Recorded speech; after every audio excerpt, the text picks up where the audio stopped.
আপনার মনকে বুঝাতে হবে যে আল্লাহ আমার সাথে আছে। মনকে তুমি বুঝিয়ে বলো আল্লাহ আছে আমার সাথে।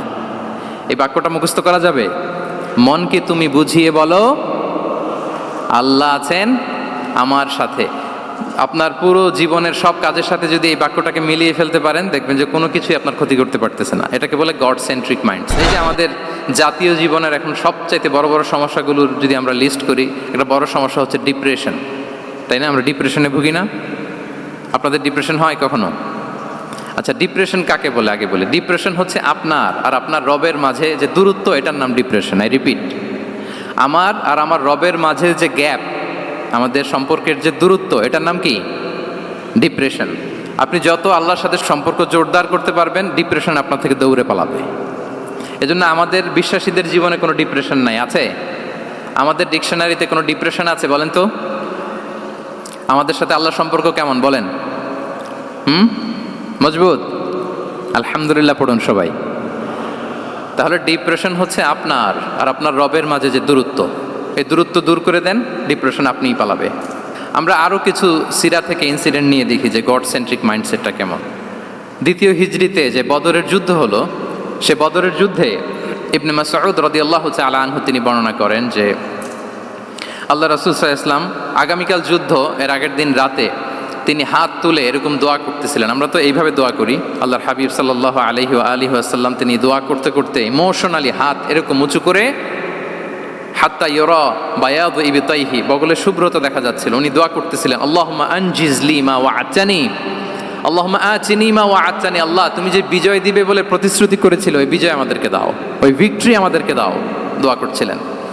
সাইয়েদনা আলী রাদিয়াল্লাহু তাআলা আনহু উনি বর্ণনা করছেন যে বদরের যুদ্ধের আগের রাতে আমরা সবাই ঘুমোচ্ছিলাম, কিন্তু রাসূল সাল্লাল্লাহু আলাইহি ওয়াসাল্লামকে দেখলাম যে না, উনি হাত তুলে শুধু আল্লাহর কাছে কান্না করছেন, দোয়া করছেন। আবু বকর রাদিয়াল্লাহু তাআলা আনহু উনি বলেন যে আমি যে দেখলাম যে তিনি ফজর পর্যন্ত দোয়া চালিয়েই যাচ্ছিলেন, দোয়া চালিয়েই যাচ্ছিলেন, দোয়া কন্টিনিউ করছিলেন তিনি। এবং দোয়া করতে করতে রাসূল সাল্লাল্লাহু আলাইহি ওয়াসাল্লাম এতটাই ইমোশনাল হয়ে গেলেন যে ওনার গায়ের চাদরটা নিচে পড়ে গেল। আবু বকর রাদিয়াল্লাহু তাআলা আনহু যে বলেন, ইয়া নবী আল্লাহ, কাফাকা মুনাশাদাতুকা রাব্বাক ফাইন্নাহু সায়ুনজিজু লাকা মা ওয়া'দাক। হে নবী, যথেষ্ট, এনাফ ইজ এনাফ, অনেক হয়েছে নবী, আর কাঁদতে হবে না। আপনার রব আপনাকে ভিক্টরি বা বিজয় দান করবে ইনশাআল্লাহ। তাহলে দেখেন, যুদ্ধের আগের রাতে সেনাপ্রধান কি করে? এই কৌশল ওই কৌশল, কোন দিক দিয়ে অ্যাটাক করা যাবে, ওয়ার স্ট্র্যাটেজি ঠিক করে, তার সাথে যারা আছে তাদের সাথে পরামর্শ করে। কিন্তু রাসূল সাল্লাল্লাহু আলাইহি ওয়াসাল্লাম সব কিছু সেট করে দিয়ে কার সাথে কানেক্টিভিটি করেছেন বলুন তো? আল্লাহর সাথে। This is called God centric mindset, আল্লাহ সেন্ট্রিক মাইন্ডসেট। আমার হৃদয়টা সবসময় কার সাথে জুড়ে থাকবে? আল্লাহর সাথে, কারণ উনি ছাড়া আমার কোনো ঠিকানাই নেই। তাহলে এই মেন্টালিটি যদি আমরা ধারণ করতে পারি, এটাকে বলে গড সেন্ট্রিক মাইন্ডসেট। তাহলে রাসূলুল্লাহ সাল্লাল্লাহু আলাইহি ওয়াসাল্লামের যে 12টা মাইন্ডসেটের কথা আমরা বলেছি, তার প্রথমটা হচ্ছে গড সেন্ট্রিক। আল্লাহ তাআলা আমাদেরকে গড সেন্ট্রিক মাইন্ডসেট দান করুক। আমরা যে কোনো পরিস্থিতিতে যেভাবেই থাকি না কেন, আমরা বিপদে আপদে সবসময় ভরসা রাখবো কার উপর? এটাই হচ্ছে গড সেন্ট্রিক বা আল্লাহ সেন্ট্রিক মাইন্ডসেট। আচ্ছা, 2 নম্বর মাইন্ডসেট হচ্ছে ভিশন ওরিয়েন্টেড মাইন্ডসেট।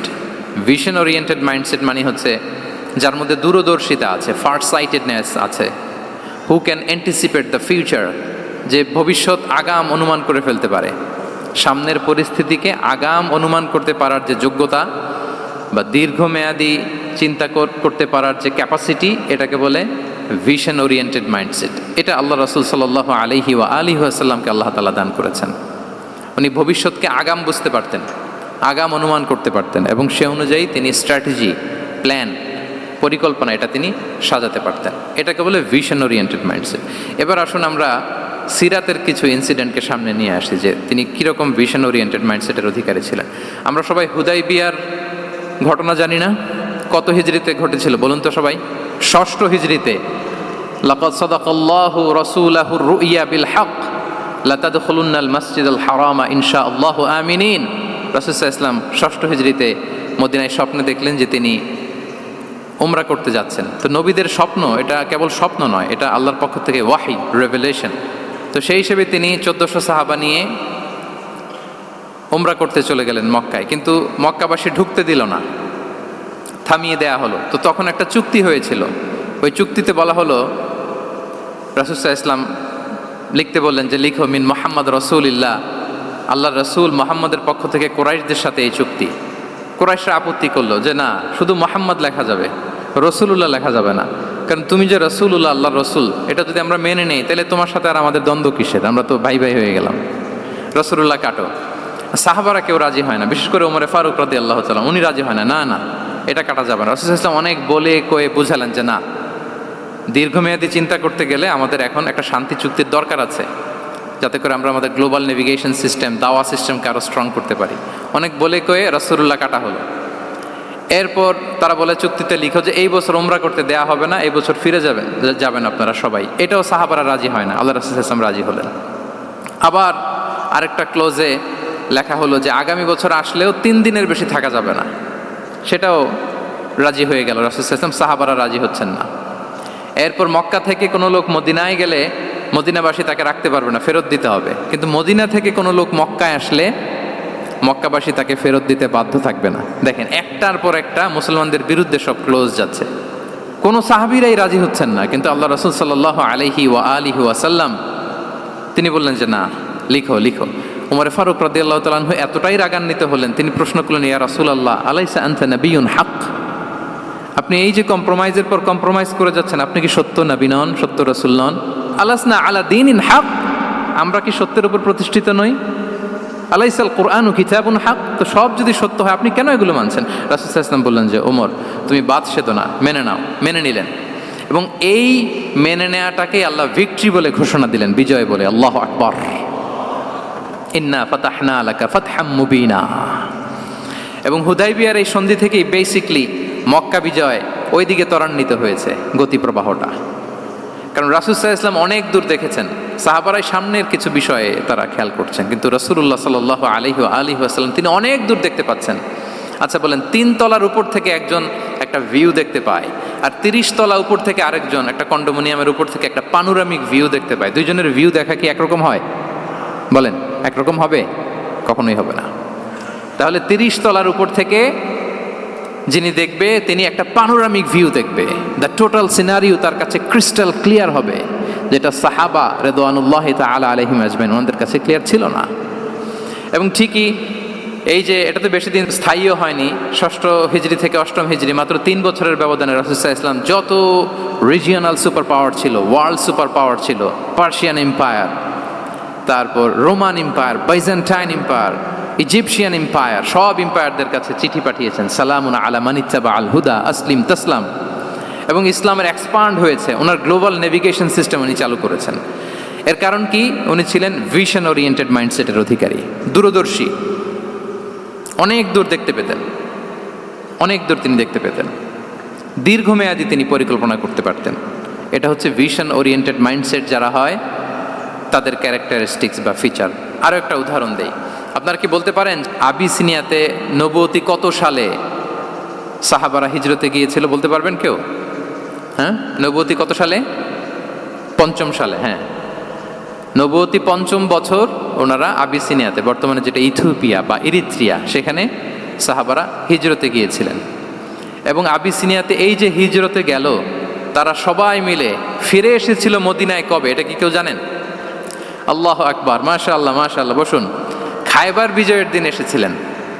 আবিসিনিয়াতে যারা হিজরতে গিয়েছিলেন তারা মদিনায় ব্যাগ এন্ড ব্যাগেজ সব কিছু নিয়ে খায়বার বিজয়ের সময়, মানে 7ম হিজরিতে এসেছিলেন।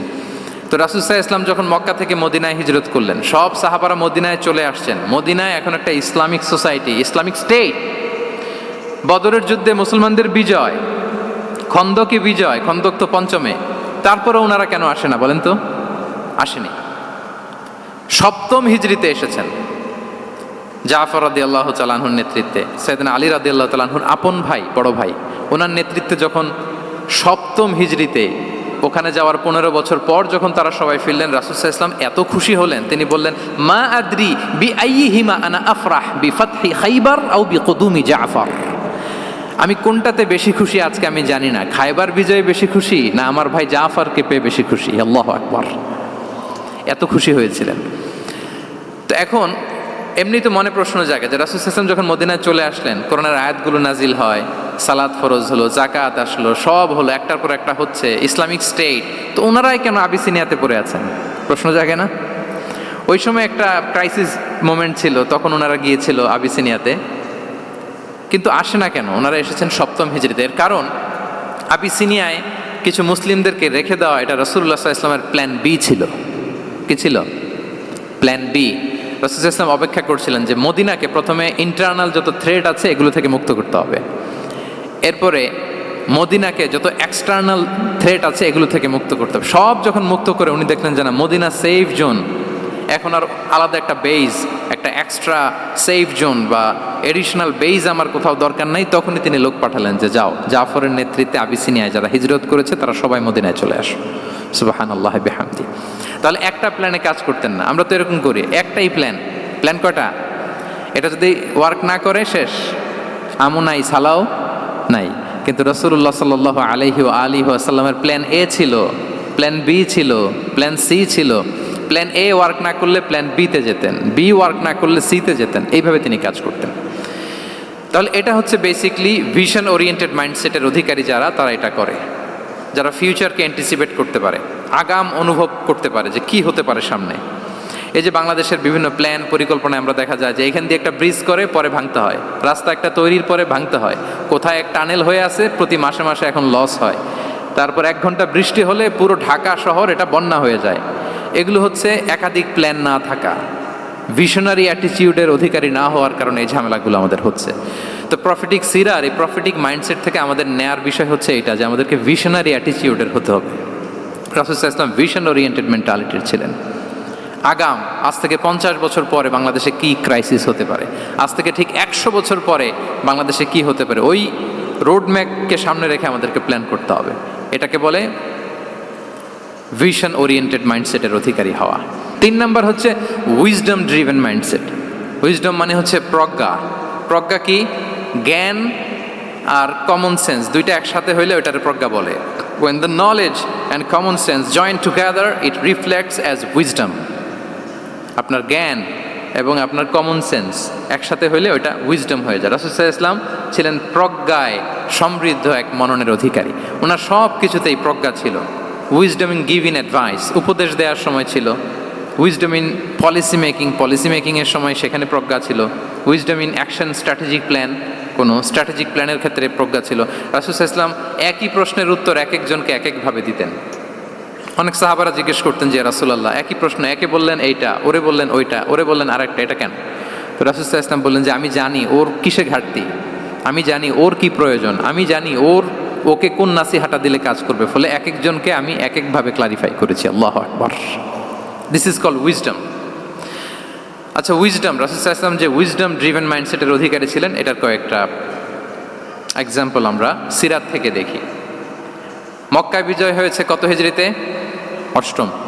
অষ্টম হিজরিতে যখন মক্কা বিজয় হলো, তখন রাসূল সাল্লাল্লাহু আলাইহি ওয়াসাল্লাম আম্মাজান আয়েশার সাথে গল্প করছিলেন আর বলছিলেন, আয়েশা, লাউলা হাদাসাতু আহদি কওমিকা বিল কুফরি লানাকাতুল কাবাতা ওয়ালা জাআলতুহা আলা আসাসি ইব্রাহিম।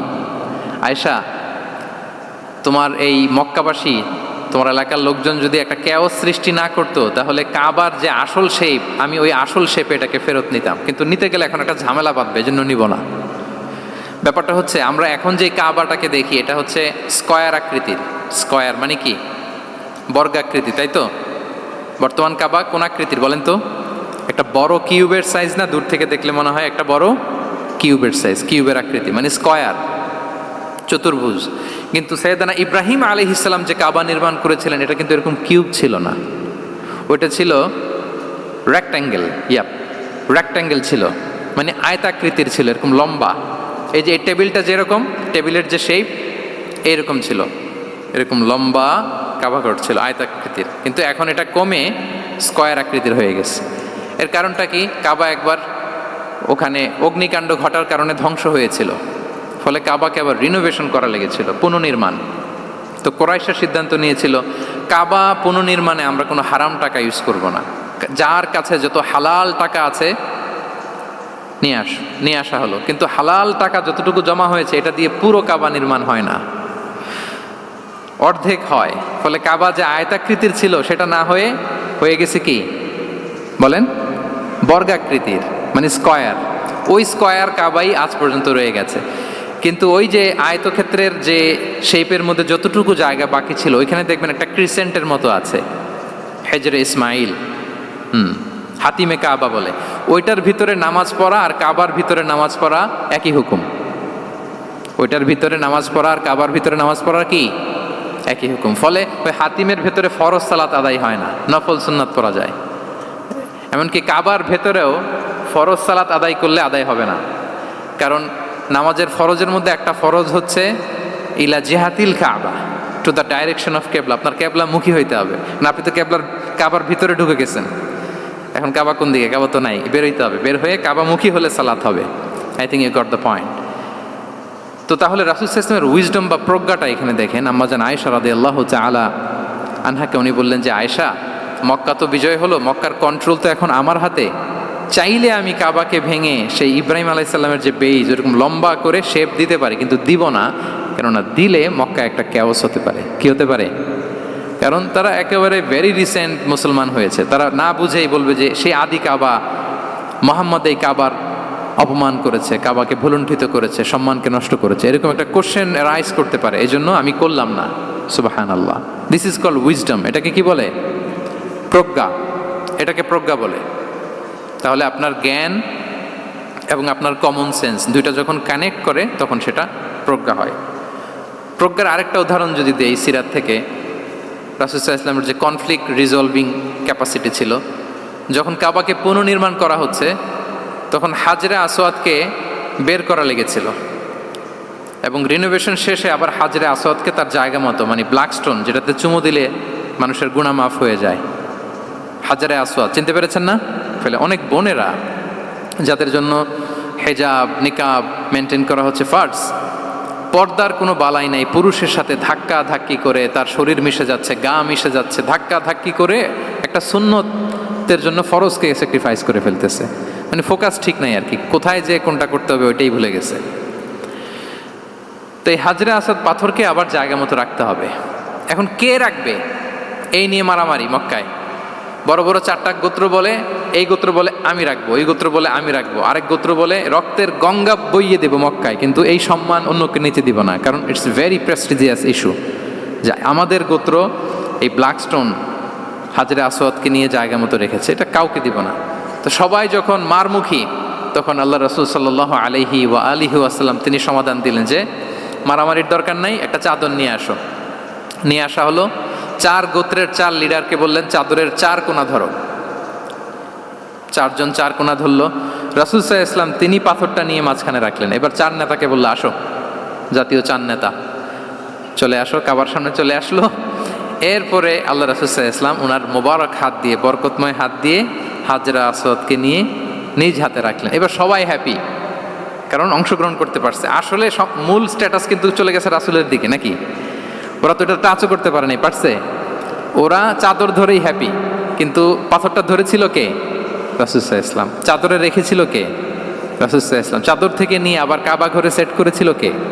রাসূলুল্লাহ সাল্লাল্লাহু আলাইহি ওয়া আলিহি ওয়াসাল্লাম। এভাবে উনি কনফ্লিক্ট রিজলভ করতেন থ্রু হিজ উইজডম, ওনার প্রজ্ঞার মধ্য দিয়ে। আমরা যদি তায়েফের ঘটনা দেখি, রক্তাক্ত হয়েছেন, পাহাড় রক্ষী ফেরেশতারা এসে বলেছে রাসূলুল্লাহ জাস্ট অর্ডার করেন, আমরা কলাপস করবো এমনভাবে the entire Taif city will be collapsed, একেবারে স্ম্যাশ করে দিব, পাউডার হয়ে যাবে। রাসূল সাল্লাল্লাহু আলাইহি ওয়াসাল্লাম বললেন না, বাল আরজু আন ইউখরিজাল্লাহু মিন আসলাবিহিম মান ইয়াবুদুল্লাহা ওয়াহদাহু ওয়া লা ইউশরিকু বিহি শাইআ। তিনি বললেন না, ওদেরকে ধ্বংস করে দিও না, ওদেরকে ধ্বংস করলে লা ইলাহা পড়বে কে? সুবহানাল্লাহ, কি উইজডম ড্রিভেন ছিলেন উনি। উনি বলেন যে আমি আশা করি, প্রত্যাশা রাখি, দোয়া করি যে ওরা আমাকে প্রত্যাখ্যান করেছে, কিন্তু ওদের যে নেক্সট জেনারেশন ওরা সাক্ষী দেবে আশহাদু আল্লাহ ইলাহা ইল্লাল্লাহ ওয়া আশহাদু আন্না মুহাম্মাদার রাসূলুল্লাহ। এবং তাই হয়েছে। এখন তায়েফে যান, চারদিক থেকে আল্লাহু আকবার ধ্বনিতে মুখরিত তায়েফ, এবং এত চমৎকার শহর, এটা একটা ট্যুরিস্ট ডেস্টিনেশন হয়ে গেছে। সৌদি আরবিয়াতে যারা যায়, তায়েফ না গেলে লোকদের ভালো লাগে না। ঠান্ডা, সবুজ শ্যামল, রেইনফল হয়, ফলমূল পাওয়া যায়। আব্দুল্লাহ ইবনে আব্বাস রাদিয়াল্লাহু তাআলা আনহুর স্মৃতিধন্য মসজিদ আছে, অনেকগুলো ইউনিভার্সিটি আছে, ইসলামিক ইনস্টিটিউশন আছে। এই যে নয়নাভিরাম তায়েফ, এটা রাসূল সাল্লাল্লাহু আলাইহি ওয়াসাল্লামের উইজডমের ফসল, ওই দিন যদি রাগের চোটে বলতো যে হ্যাঁ দাও, স্ম্যাশ করে দাও, তাইলে এই যে যারা শাহাদা পড়েছে, মুসলিম হয়েছে, এটা কিন্তু হতো না। তাহলে এটা হচ্ছে রাসূল সাল্লাল্লাহু আলাইহি ওয়াসাল্লামের প্রজ্ঞার একটা উদাহরণ। আর একটা উদাহরণে যাই। রাসূল সাল্লাল্লাহু আলাইহি ওয়াসাল্লাম যখন আকাবার দ্বিতীয় শপথ করে ফেললেন ইয়াসরিববাসীর সাথে, তখনও মদিনা হয়নি, তো তখন মদিনাবাসী বলল যে রাসূলুল্লাহ, আপনি তো এখনো হিজরত করবেন না, তো আমাদেরকে কোরআন শিখাবে কে, সালাত শিখাবে কে, আপনি একজন দায়ী পাঠান, আমাদের সাথে একজন টিচার দেন। রাসূল সাল্লাল্লাহু আলাইহি ওয়াসাল্লাম তখনও মদিনাতে হিজরতে যাননি, আমাদের সাথে একজন দায়ী পাঠাবেন। তো রাসূল সাল্লাল্লাহু আলাইহি ওয়াসাল্লাম একজনকে দায়ী হিসেবে পাঠিয়েছিলেন। বলেন ওই দায়ীর নাম কি? কি নাম? মুসআব ইবনে উমাইর রাদিয়াল্লাহু তাআলা আনহু, যিনি উহুদের যুদ্ধে শহীদ হয়েছিলেন, ওনাকে পাঠিয়েছিলেন। দেখেন, উনি আবু বকর রাদিয়াল্লাহু তাআলা আনহুকে পাঠান নাই, পাঠিয়েছেন ওমর ফারুককে, ওসমান রাদিয়াল্লাহু তাআলা আনহু, আলী রাদিয়াল্লাহু তাআলা আনহু, কাউকে পাঠাইছেন? কারে পাঠালেন? মুসআবকে। এর কারণ হচ্ছে উনি দেখতে খুব স্মার্ট ছিলেন, খুব ড্যাশিং ফেসের অধিকারী ছিলেন, মক্কার এলিট ফ্যামিলির একজন যুবক ছিলেন, এবং উনি সবচাইতে দামি দামি পারফিউম কালেক্ট করে ওইটা দিতেন। উনি মক্কার কোনো রাস্তা দিয়ে হেঁটে গেলে লোকজন বুঝতো এই রাস্তা দিয়ে কিছুক্ষণ আগে হেঁটে গিয়েছে মুসআব ইবনে উমাইর। সুবহানাল্লাহ। আমরা বাংলায় বলি না যে আগে দর্শনদারি পরে গুণবিচারী, এই কথাটার সাথে পরিচিত আপনারা? আগে দর্শনদারি পরে গুণ বিচারী। আল্লাহ তাআলা এক একজনকে আমাদেরকে এক এক অবয়বে সৃষ্টি করেছেন। হুয়াল্লাযী ইউসাউবিরুকুম ফিল আরহামি কাইফা ইয়াশা। আল্লাহর একটা নাম হচ্ছে তিনি আল মুসাউবির, দ্য ডিজাইনার। মায়ের গর্ভে থাকতেই আমাদের কার চেহারা, কার কণ্ঠস্বর, কার স্কিন কালার, কে কিরকম হব, সব ফিক্স তিনি ঠিক করে দিয়েছেন। এটা আল্লাহর দেয়া। কিন্তু রাসূল সাল্লাল্লাহু আলাইহি ওয়াসাল্লামের উইজডমের ব্যাপার হচ্ছে তিনি আবু বকর রাদিয়াল্লাহু তাআলা আনহু, ওমর রাদিয়াল্লাহু তাআলা আনহু, ওসমান আলী, কাউকে চুজ না করে কাকে পাঠালেন? মুসআব ইবনে উমাইরকে। যে তাকে দেখলেই সবাই আগে পাগল হয়ে যায়, মানে ইমপ্রেস হয়ে যায়। হ্যাঁ, ফার্স্ট ইমপ্রেশনটা তার খুব ভালো, খুব ভালো। উনি মুসআব ইবনে উমাইরকে পাঠালেন, এবং যেই প্ল্যান সেই কাজ। উনি যে পুরো মদিনা কাঁপায় ফেলছেন, মাশাআল্লাহ। মদিনার ঘরে ঘরে উনি ইসলামের বার্তা পৌঁছে দিয়েছেন, এবং স্বয়ং রাসূলুল্লাহ সাল্লাল্লাহু আলাইহি ওয়াসাল্লামের আগে তিনি মদিনাতে জুমার নামাজ পড়েছিলেন। কারণ জুমার বিধান আসছে, কিন্তু মক্কা এমন একটা ল্যান্ড যেখানে এখনো জুমা পড়া আবশ্যক হয় নাই, চারদিকে কুফর বেষ্টিত। তো রাসূল সাল্লাল্লাহু আলাইহি ওয়াসাল্লাম লোক পাঠিয়েছেন যে জুমার বিধান এসছে, মুসআব তুমি কিন্তু মদিনায় যারা আছে তাদেরকে নিয়ে জুমা পড়ে ফেলো। তো মুসআব রাদিয়াল্লাহু তাআলা আনহু স্বয়ং রাসূলুল্লাহ সাল্লাল্লাহু আলাইহি ওয়াসাল্লামের আগে রাসূল সাল্লাল্লাহু আলাইহি ওয়াসাল্লামের পারমিশন নিয়ে মদিনাতে জুমা কায়েম করে ফেলছে। সুবহানাল্লাহি ওয়া বিহামদিহি। দেখেন, উইজডম ড্রিভেন পার্সোনালিটির অধিকারী ছিলেন, প্রজ্ঞার অধিকারী ছিলেন, অন্য কাউকে পাঠাননি। কাকে পাঠিয়েছেন? মুসআব ইবনে উমাইর। তাহলে উনি যেই কাজটাই করতেন, যেটা বলতেন, যেটাতে এঙ্গেজ হতেন, এর নেপথ্যে প্রজ্ঞা ছিল। কি ছিল ভাই? উইজডম ছিল। আল্লাহ যেন সেই উইজডম আমাদেরকে দান করেন, আল্লাহ যেন সেই প্রজ্ঞা দিয়ে আমাদেরকে সমৃদ্ধ করেন। আমরা সবাই পড়ি আমিন। 4 নাম্বার হচ্ছে রিফর্ম সেন্ট্রিক মাইন্ডসেট। মানে রাসূল সাল্লাল্লাহু আলাইহি ওয়াসাল্লাম সংস্কারবাদী ছিলেন আর কি। ভুলভাল দেখলে রিফর্ম করতেন, ইসলাহ করতেন, সংস্কার। এখন তো এই যে অনেকগুলো সংস্কার কমিটি হলো দেখলাম বাংলাদেশে, খুব সুন্দর, বিভিন্ন বিষয়ে সংস্কার হচ্ছে। এবং স্বাধীনতার পরে আমাদের বয়স তো আর বেশি না, মানে সব দলের লোকেরা মিলে একসাথে এরকম বসা, এরপর রাষ্ট্রীয় ইস্যু নিয়ে ডিসকাস করা, এরপর মাঝে মাঝে আবার ওয়াক আউট করা, আবার একটু মিষ্টি ঝগড়া করা, আবার একটু ফান করা, এই সব কিছুর মধ্য দিয়ে জাতির জন্য ভাবা, নতুন নতুন চিন্তা প্রণয়ন। That's very good, I do appreciate. এটা দরকার। এমন বাংলাদেশি তো আমরা চেয়েছিলাম, ঠিক কিনা বলেন? তো এই যে রিফর্ম হচ্ছে, এটা অ্যাপ্রিসিয়েবল। রাসূল সাল্লাল্লাহু আলাইহি ওয়াসাল্লামের কিন্তু এই রিফর্ম সেন্ট্রিক মাইন্ডসেট ছিল। অন্যায় দেখলে, ভুলভাল দেখলে, অসঙ্গতি দেখলে, ইনকনসিস্টেন্সি দেখলে শুধরে দিতেন। শুদ্ধাচার অভিযান চালিয়েছেন মক্কাতেও মদিনাতেও, রিফর্ম করতেন। সব খারাপকে তিনি ভালো দিয়ে পরিবর্তন করে দিতেন। আসুন সিরাতের আয়নায়, থ্রু দ্য লেন্স অফ সিরা, আমরা দেখি কিভাবে পরিবর্তন করতেন। রাসূল সাল্লাল্লাহু আলাইহি ওয়াসাল্লামের একটা আদাত বা হ্যাবিট ছিল, তিনি কোনো ব্যক্তির বা কোনো স্থানের কোনো বাজে নাম বা খারাপ নাম দেখলে ওটা ভালো নামে চেঞ্জ করে দিতেন। মক্কা থেকে মদিনায় হিজরতের আগে মদিনার নাম ছিল ইয়াসরিব। কি ছিল? ইয়াসরিব মানে হচ্ছে প্রতিশোধ বা নিন্দা বা ক্ষোভ বা ভর্ৎসনা, সবগুলোই খুব বাজে মিনিং ডিনোট করে। রাসূল সাল্লাল্লাহু আলাইহি ওয়াসাল্লাম বললেন, আমি যেই শহরে হিজরত করব এই শহরের নাম ক্ষোভ, এই শহরের নাম হিংসা। এটা হইতে পারে? বলেন। রাহমাতাল লিল আলামিন, হ্যাঁ, mercy and peace for the entire universe করে যাকে আল্লাহ পাঠিয়েছেন, উনি যেই শহরে থাকবেন ওই শহরের নাম প্রতিশোধের শহর। এটা হবে? উনি শহরের নাম চেঞ্জ করে দিলেন। উনি শহরের নাম দিলেন মদিনাতুন নবী। কি দিলেন? মদিনাতুন নবী, অথবা তবা তয়্যিবা চেঞ্জ করে দিলেন, পরিবর্তন করে দিলেন। এক এলাকায় যে বিষ্ণু ইসলাম দেখলেন যে গাছপালা হয় না, উনি বললেন মাসমুহাদিহিল আরদ, এই জায়গার নাম কি? সবাই বলে ইসমুহা গাদেরা। গাদেরা মানে হচ্ছে মাকান লা নাবাতা ফিহি ওয়ালা শাজার, এমন জায়গা যেখানে ঘাস লতাপাতা কিছুই জন্মায় না। রাসূল সাল্লাল্লাহু আলাইহি ওয়াসাল্লাম বললেন এই জন্যই তো ঘাস জন্মায় না, নাম তো রাখছো খুব বাজে একটা নাম। রাসূল সাল্লাল্লাহু আলাইহি ওয়াসাল্লাম বললেন আজ থেকে এলাকার নাম গাদেরা নয়, এলাকার নাম আজকে থেকে খাদেরা। কি নাম? খাদেরা মানে কি বলেন? সবুজ, গ্রিন, এভারগ্রিন, সবুজ শ্যামল। এবং রাসূল সাল্লাল্লাহু আলাইহি ওয়াসাল্লাম যখন গ্রিন ল্যান্ড নাম দিয়ে দিলেন, এরপর থেকে সবুজ শ্যামল করে আল্লাহ জায়গাটাকে বরকতময় করে দিলেন। Changing names. এক সুন্দরী নারীকে বললেন মাসমুকি, কি নাম? বলে আসিয়া। আসিয়া মানে অবাধ্য। রাসূল সাল্লাল্লাহু আলাইহি ওয়াসাল্লাম বললেন তুমি এত সুন্দরী, you are a beautiful lady, আর কি বাজে একটা নাম রেখেছো আসিয়া। তুমি আসিয়া কেন হবে? আজকে থেকে তোমার নাম জামিলা, মানে তুমি সুন্দরী, রূপবতী। সুবহানাল্লাহ, সুন্দর একটা নাম দিয়ে দিলেন। এক সাহাবীর নাম ছিল হাজান। হাজান মানে রাফ এন্ড টাফ, রুক্ষ। রাসূল সাল্লাল্লাহু আলাইহি ওয়াসাল্লাম বললেন না, হাজান না, তোমার নাম আজকে থেকে সাহাল। কি নাম? সাহাল। সাহাল মানে সহজ। উনি বলেন যেদিন থেকে সাহাল রাখছি এর আগ পর্যন্ত নাকি ওনার অসুস্থতা, রোগ বালাই একটার পর একটা লেগেই থাকতো। যেদিন থেকে সাহাল, ওই দিন থেকে উনি বলেন যে আল্লাহ তাআলা নবীর এই নাম চেঞ্জ করে দেওয়ার বারাকায় আমার পুরো জীবনের সব কাজকে আল্লাহ তাআলা সহজ করে দিয়েছেন। তাহলে রিফর্ম সেন্ট্রিক মাইন্ডসেট, আমরাও খারাপ কিছু দেখলে ভালো দিয়ে পরিবর্তন করব। কি বলেন? আচ্ছা, এটা তো নাম চেঞ্জ করে দেয়া। এবার সোশ্যাল রিফর্ম তিনি কি কি করেছেন আমরা একটু দেখি। তিনি যখন যুবক, মক্কায় এক ইয়ামানি লোক ব্যবসা করতে এসে তার প্রোডাক্ট বিক্রি করার পরে, আস ইবনে ওয়াইল নামে এক লোকের কাছে বিক্রি করার পরে যখন দাম চাইতে গেল, আস বলে আরে বেটা আমরা মক্কার সন্তান, আমরা দাম দিব না। তো সে ভাবলো হয়তো আমার সাথে ঠাট্টা করেছে, হজের মৌসুম যাক, বেচাকেনা শেষ করে যাওয়ার পথে দামটা নিয়ে যাব। সে ফেরার দিন আবার গেল যে আমার তো জিনিসের দামটা আপনি দিলেন না। সে বলে আমরা এই ভূখণ্ডের মালিক, আমরা দাম দেই না, এটা তো বড় জুলুম। সে কান্নাকাটি শুরু করলো।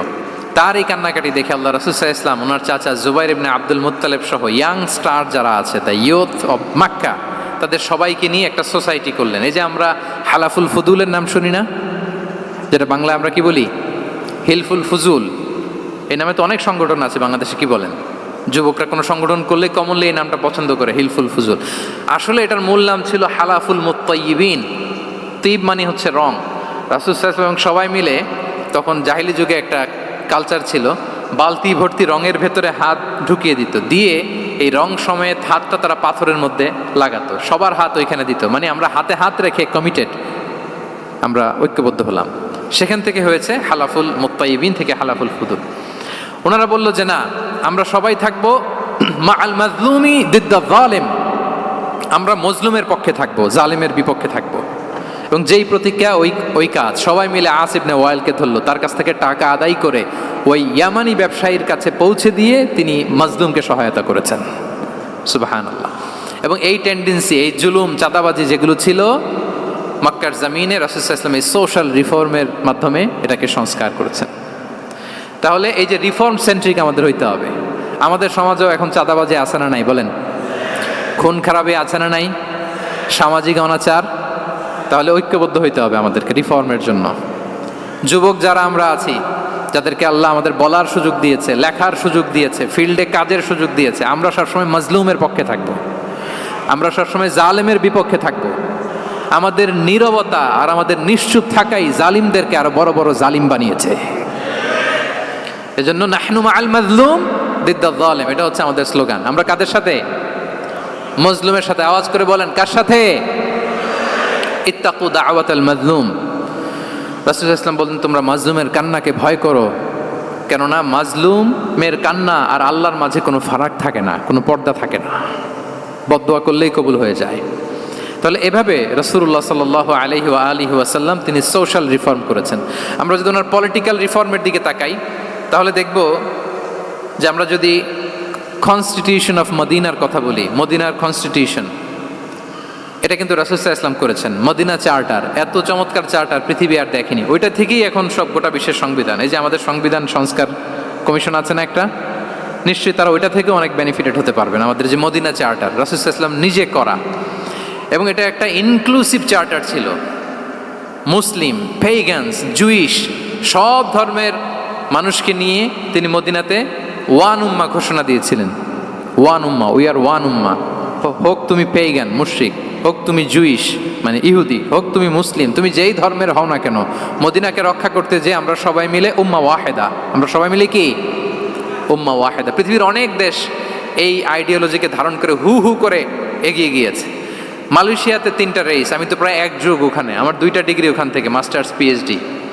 সো আমি কাছ থেকে তাদেরকে দেখার সুযোগ পেয়েছি। ওখানে মালয়েরা আছে, তামিলরা আছে, চাইনিজরা আছে, 3 জাতি মিলে ওদের স্লোগান হচ্ছে সাতু মালয়েশিয়া। মালয় ভাষায় সাতু মানে হচ্ছে ওয়ান, মালয় ভাষায় সাতু মানে কি ওয়ান। সাতু মালয়েশিয়া মানে আমরা হতে পারি চাইনিজ, হতে পারি তামিল, কিংবা হতে পারি মালয় ভূমিপুত্রা, কিন্তু সবাই মিলে দেশের স্বার্থে আমরা সবাই কি এক। এটাই লাগবে আমাদের নতুন বাংলাদেশে। জুলাই আপরাইজিংয়ের পরে আমাদের এই ঐক্যবদ্ধ থাকার বাংলাদেশ আমরা চাই কি চাই না বলেন? সাম্রাজ্যবাদকে রুখে দিতে, যে কোনো ষড়যন্ত্রকে রুখে দিতে ঐক্যবদ্ধ থাকার কোনো বিকল্প নাই, ঠিক কিনা বলেন? ঐক্যবদ্ধ থাকতে হবে আমাদেরকে, যেটা রাসূলুল্লাহ সাল্লাল্লাহু আলাইহি ওয়াসাল্লাম মদিনা চার্টারে আমাদেরকে শিখিয়েছেন যে আমরা ওয়ান উম্মাহ। তাহলে খারাপ নাম দেখলে চেঞ্জ করতেন, পলিটিক্যাল রিফর্ম করেছেন ওয়ান উম্মাহ গঠনের মধ্য দিয়ে। ফিনান্সিয়াল রিফর্ম যদি বলি, শুধু financial reforms by prophet Muhammad peace be upon him, এটা নিয়ে লম্বা কথা বলা যেতে পারে। শুধু একটা উদাহরণ দিয়ে শেষ করি। বিদায় হজের ভাষণে উনি সুদকে চিরতরে কবরস্থ করেছেন, সুদকে চিরতরে কবরস্থ করেছেন, এবং এটা অন্যের জন্য না, নিজের ঘর দিয়ে শুরু করেছেন। উনি বলেছেন যে এই হানাহানি রক্তপাত এটা বন্ধ, আমার গোত্রের একটা এরকম রক্তের দাবি আছে, এটা আমি শেষ ঘোষণা করলাম। এরপর বললেন যে সুদ কবর দিলাম, অন্য জায়গা থেকে না, আমার পরিবার থেকে। রাসূল ইসলামের চাচা স্বয়ং আব্বাস রাদিয়াল্লাহু তাআলা আনহুর অনেক সুদের ট্রানজ্যাকশন ছিল, ইন্টারেস্ট, সুদের ব্যবসা ছিল। রাসূল সাল্লাল্লাহু আলাইহি ওয়াসাল্লাম বললেন আজকে থেকে এই সুদ আমি চিরতরে মাটির নিচে কবর দিয়ে দিলাম। আল্লাহু আকবার। দেখেন সোশ্যাল রিফর্ম। তাহলে পরিবর্তন করতে হলে আগে নিজের ঘর থেকে, আগে কোত্থেকে? নাকি ওই ফ্যামিলি থেকে? হ্যাঁ, আমাদের মধ্যে যেটা হয়, আমরা ওয়াজ নসিহত বা ভালো কথা শুনলেই এটাকে ধরে নিই যে এটা ওর জন্য, ওর জন্য, মানে প্রত্যেকটা ওয়াজই যে আমার জন্য হইতে পারে, প্রত্যেকটা নসিহাতের যে প্রাইম অডিয়েন্স আমি হইতে পারি, এইটা আমাদের মাথায় কেন যেন আসে না। আমরা কোনো ভালো নসিহত শুনলে আমরা ভাবি এটা আসলে সমাজে দরকার, ওর দরকার, আমার ভাইয়ের দরকার, কিন্তু এটা যে আমার দরকার, প্রতিটা নাসিহাতের প্রথম অডিয়েন্স হওয়া দরকার কে? আমি নিজে। তাহলে পরিবর্তন শুরু করতে হবে নিজ থেকে। ওর এই সমস্যা, ওর এই সমস্যা, ওর এটা। আরে মিয়া তোমার কি সমস্যা ওইটা বলো। শুধু ওর ওর না দেখে নিজেরটাও দেখতে হবে। দেখেন অন্যের দিকে এক আঙ্গুল দেখালে নিজের দিকে কয় আঙ্গুল যায় বলেন তো?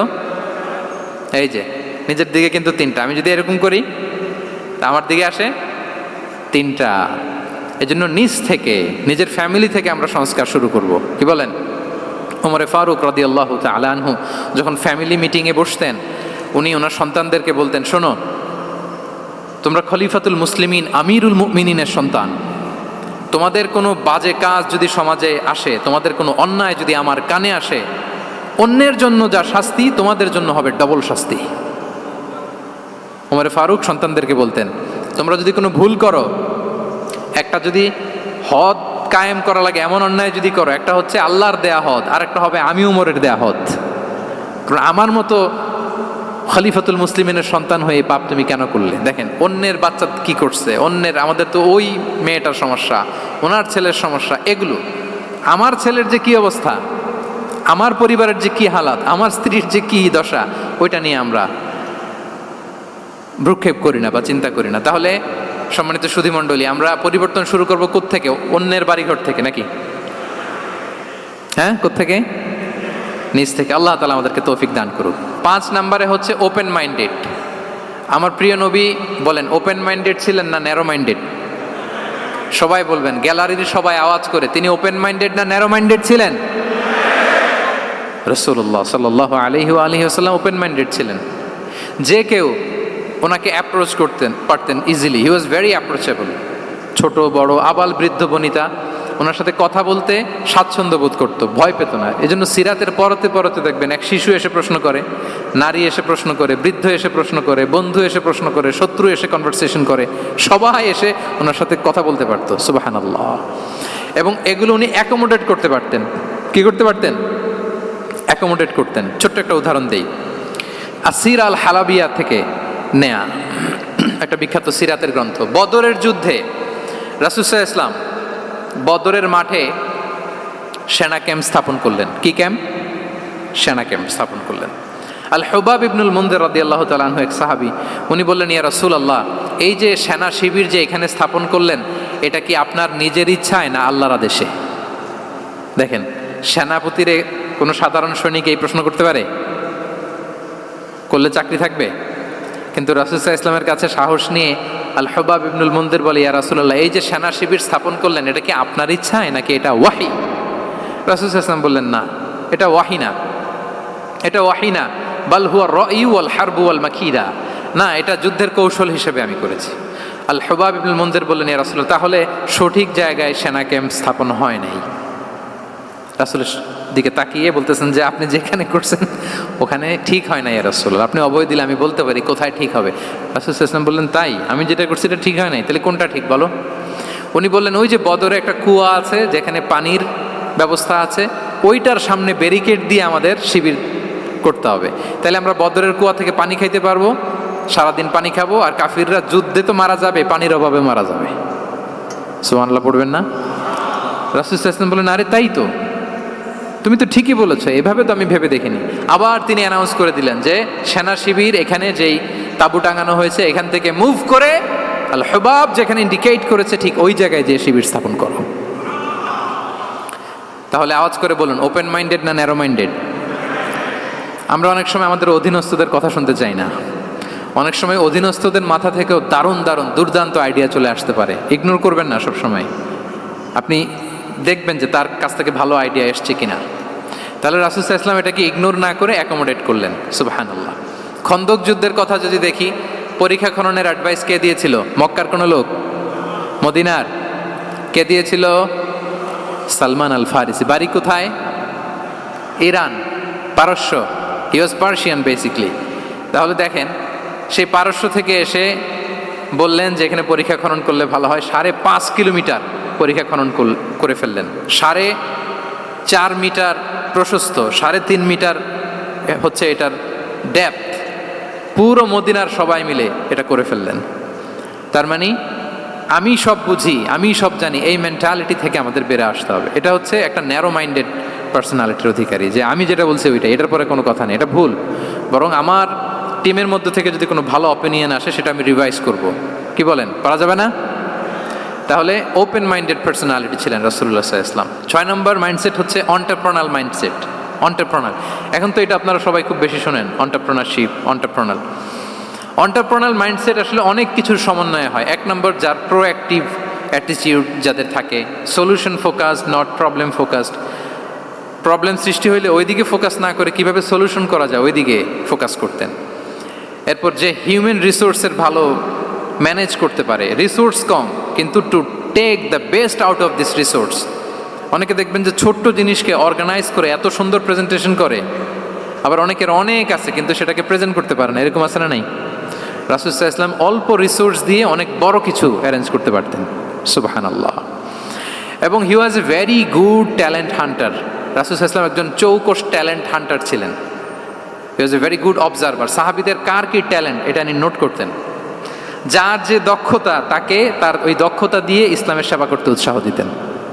যখনই কোনো প্রতিভাবান সাহাবীকে তিনি দেখেছেন, তিনি ইসলামের জন্য সেই প্রতিভাকে কাজে লাগানোর চেষ্টা করেছেন। একজনকে দিয়ে সবটা করেননি। আমাদের সমাজে এই একটা ভুল ধারণা আছে, আমরা অনেকে একজনের কাছ থেকে সব কামনা করি। একজন সব করতে পারে না, পারে? যারা পারেও কোনোটাই ভালোভাবে পারে না, সব পারে, একটু একটু পারে। তো রাসূল সাল্লাল্লাহু আলাইহি ওয়াসাল্লাম ট্যালেন্ট হান্টার ছিলেন, যার যেখানে ট্যালেন্ট তাকে ওই কাজে লাগাতেন। বলেন তো, খালিদ বিন ওয়ালিদ রাদিয়াল্লাহু তাআলা আনহুকে আল্লাহ রাসূল সাল্লাল্লাহু আলাইহি ওয়াসাল্লাম কি কাজে লাগিয়েছিলেন? অনেক পরে ইসলাম ধর্ম গ্রহণ করেছেন, কিন্তু যুদ্ধের অভিযানে পাঠিয়েছেন এবং পরবর্তীতে তিনি সেনাপ্রধান হয়েছিলেন মুসলিম ব্যাটালিয়নের। কারণ উনি ওয়ার স্ট্র্যাটেজি জানতেন। ওনার আক্রমণের কারণে তো উহুদের প্রান্তরে মুসলিমরা প্রায় নাস্তানাবুদ হওয়ার অবস্থা। তাই না? অনেক পরে আল্লাহ তাআলা ওনাকে ইসলামের জন্য কবুল করলেন। তাহলে উনি ওয়ার স্ট্র্যাটেজি জানতেন, ফলে রাসূল সাল্লাল্লাহু আলাইহি ওয়াসাল্লাম ওনাকে যুদ্ধের জন্য কাজে লাগিয়েছেন। তাহলে সবাইকে একটা দিলে হবে না, প্যারাসিটামল 3 বেলা সবার জন্য হবে নাকি যার যে রোগ সে অনুযায়ী প্রেসক্রিপশন? হ্যাঁ, খালিদ বিন ওয়ালিদ রাদিয়াল্লাহু তাআলা আনহু তিনি সমরবিদ ছিলেন, রণকৌশলী। ওনাকে বানিয়েছেন সেনাপ্রধান। আওয়াজ করে বলুন, কি প্রধান? উনি সেনাপ্রধান হয়েছিলেন। আচ্ছা, আপনারা হাসান বিন সাবিত রাদিয়াল্লাহু তাআলা আনহুর নাম শুনেছেন নিশ্চয়ই। ওনাকেও তো যুদ্ধের ময়দানে পাঠিয়েছেন না? ওনারা পাঠিয়েছেন। ওনারা দিয়ে কি করছেন বলেন? কবিতা লিখতেন। ওনার কাব্য প্রতিভা ছিল। উনি বেসিক্যালি যুদ্ধ করতে জানতেন না, এজন্য রাসূল ইসলাম যুদ্ধে ওনাকে পাঠাতেনও না। বিভিন্ন যুদ্ধে ওনাকে না পাঠিয়ে নারীদেরকে, মদিনার নারী শিশু ভালনারেবলস যারা আছে তাদেরকে দেখভাল করার জন্য মদিনায় উনি রেখে যেতেন, কারণ আল্লাহ তাআলা ওনাকে কাব্য প্রতিভা দিয়েছিলেন। ওনার এক এক কবিতা পড়লে গায়ের লোম খাড়া হয়ে যায়। You will have goosebumps, literally আপনার গায়ের পশম দাঁড়িয়ে যাবে। এবং উনি ওনার কবিতা দিয়ে মুসলিমদেরকে, সাহাবীদেরকে উজ্জীবিত করতেন। মসজিদে নববীতে আল্লাহ রাসূল সাল্লাল্লাহু আলাইহি ওয়াসাল্লাম ওনার মিম্বারের পাশে শুধু হাসান বিন সাবিত রাদিয়াল্লাহু তাআলা আনহুর জন্য আলাদা একটা মিম্বার বানিয়েছিলেন, যে হাসান তুমি ওখানে উঠে কবিতা লিখে আমার সাহাবাদেরকে উজ্জীবিত করবে জিহাদের জন্য। আল্লাহু আকবার। তাহলে একজনকে সেনাপ্রধান, আরেকজনকে জাতীয় কবি, আরেকজনকে হাসান বিন সাবিত রাদিয়াল্লাহু তাআলা আনহুকে কি বানালেন? জাতীয় কবি বানালেন। আচ্ছা, হুযাইফা ইবনে ইয়ামান রাদিয়াল্লাহু তাআলা আনহু, ওনার ছিল ডিটেকটিভ মাইন্ড, এজন্য ওনাকে রাসূল সাল্লাল্লাহু আলাইহি ওয়াসাল্লাম মদিনার গোয়েন্দা বিভাগের প্রধান বানিয়েছেন, head of detective division. Huzaifa ibnul Yaman ছিলেন মদিনার কি? হেড অফ ইন্টেলিজেন্স, গোয়েন্দা বিভাগের প্রধান। মুআয ইবনে জাবাল রাদিয়াল্লাহু তাআলা আনহু প্রশাসনিক কাজ খুব ভালো বুঝতেন। মদিনার সবচাইতে বড় সিনিয়র আমলা ছিলেন মদিনা রাষ্ট্রের। মদিনা রাষ্ট্রের সবচাইতে সিনিয়র আমলা মুআয ইবনে জাবাল রাদিয়াল্লাহু তাআলা আনহুকে রাসূল সাল্লাল্লাহু আলাইহি ওয়াসাল্লাম কবিতা লেখার দায়িত্বও দেন নাই, গোয়েন্দাগিরি করতে দেন নাই, ওনাকে ইয়ামানের গভর্নর করে পাঠিয়েছেন।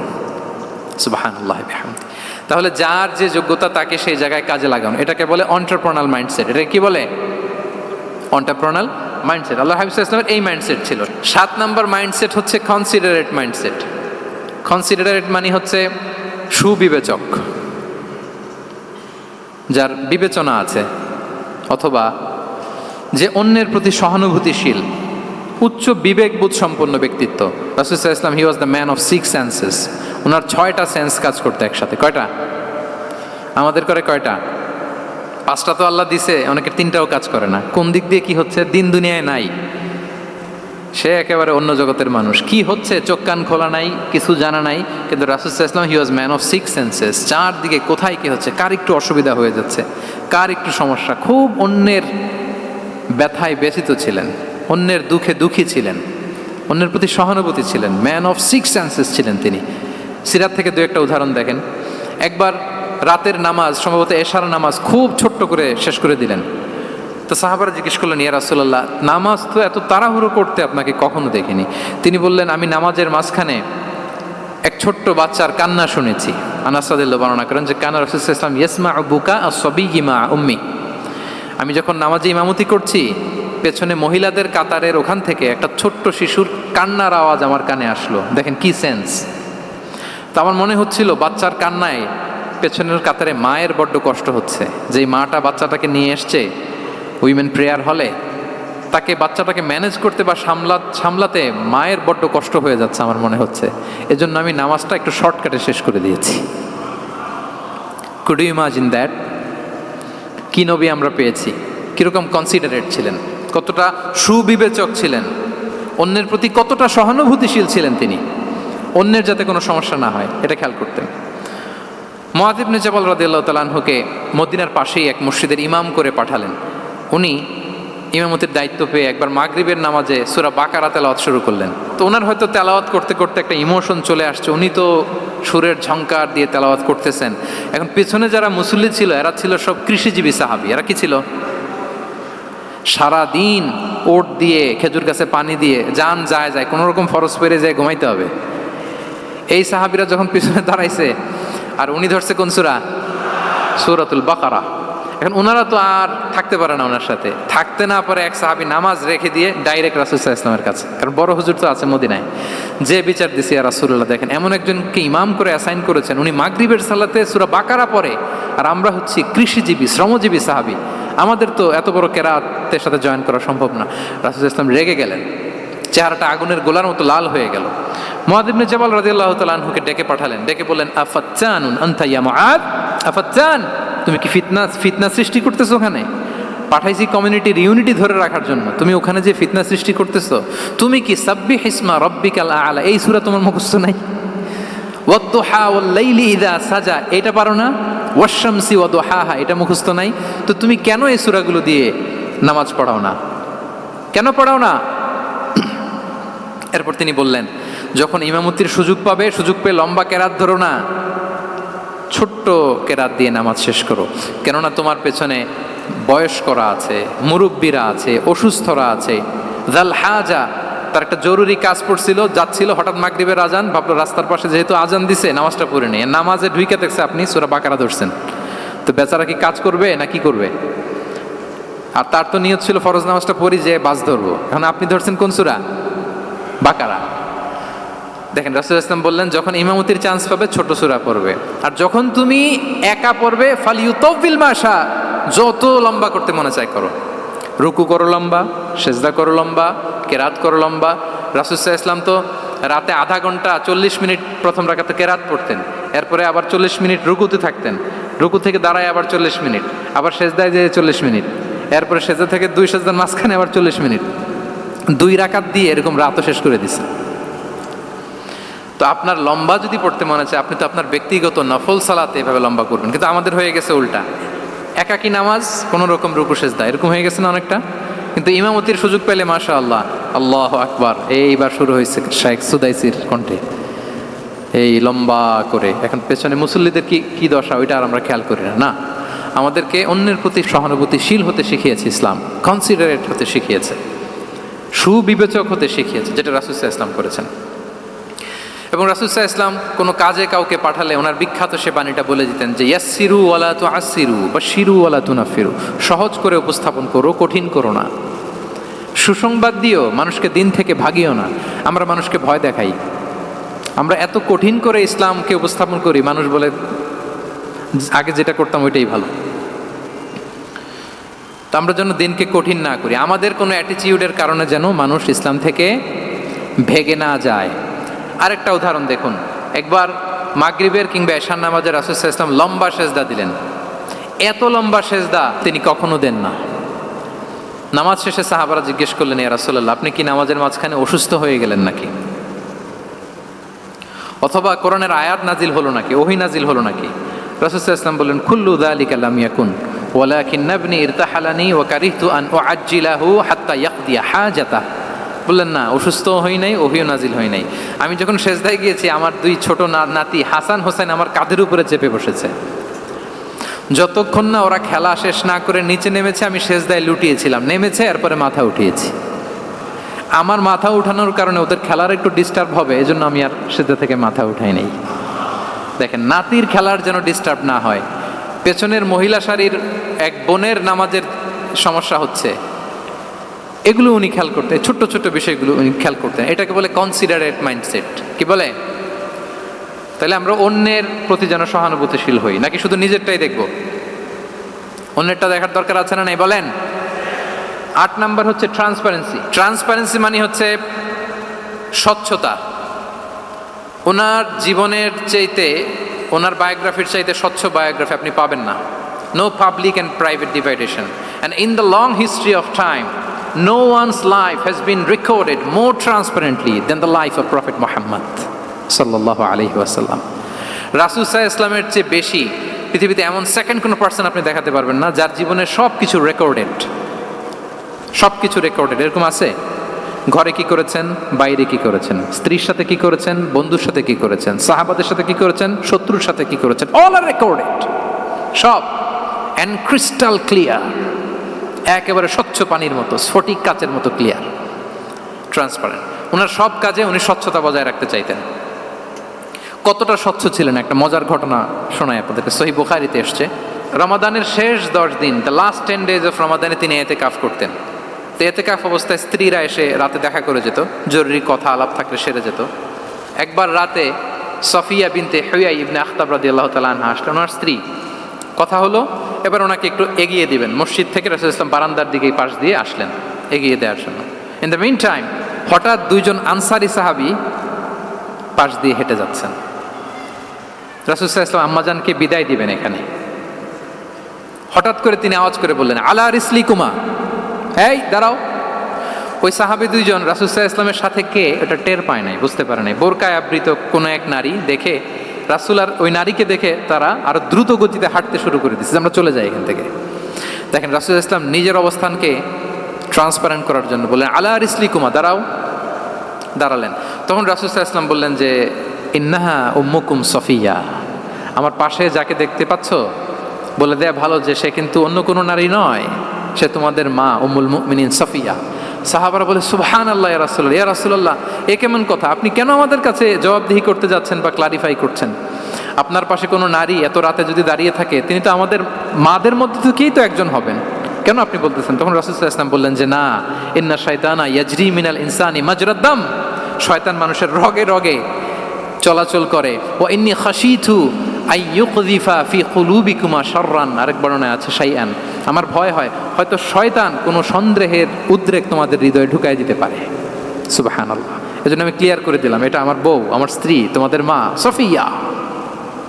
দুজন সাহাবী যদি চলে যায়, এমন হতেই পারতো বাড়িতে যে একজন আরেকজনকে জিজ্ঞেস করতে পারতো যে, আচ্ছা নবীর পাশে যে কালো বোরকা পরা মহিলাটা ছিল দেখছো নাকি, এটা কে? তখন একজন হয়তো বলতো, কে আর হবে, আমাদের মাই তো হবে, কোনো এক মা। আরেকজন বলবে, আমাদের উম্মুল মুমিনের কেউ ছিল নাকি অন্য কেউ?